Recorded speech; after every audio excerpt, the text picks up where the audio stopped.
The government accuses Wall Street's Goldman Sachs with defrauding investors in the days leading to the economic meltdown. In a civil complaint, the Securities and Exchange Commission says Goldman failed to disclose conflicts of interest in complex mortgage investments just as the housing market was spiraling downward. Goldman Sachs is charged with failing to disclose that one of its clients helped create and then bet against securities tied to subprime mortgages that Goldman then sold to investors. The Goldman client implicated in the alleged fraud is one of the world's largest hedge funds, Paulson & Company. Investors in the CDO lost approximately $1 billion, and Paulson's CDS positions yielded a profit in approximately the same amount. Wall Street recoiled at the news, with stocks initially falling sharply.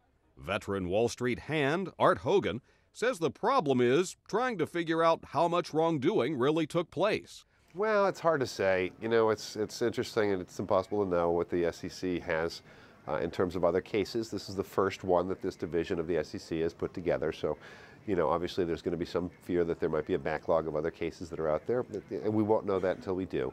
I think there's more a fear that in terms of market reaction. For its part, Goldman Sachs vows a fight. In a statement, it called the SEC charges completely unfounded in law and fact and said it will contest them. The agency also charged a Goldman vice president whom it said was principally responsible for devising the deal and marketing the securities. In its conference call with investors, the SEC says it continues to investigate a broad range of practices. The civil suit comes as members of Congress look to crack down on practices blamed for setting off the crisis.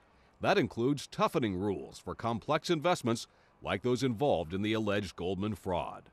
Mark Hamrick, The Associated Press, Washington.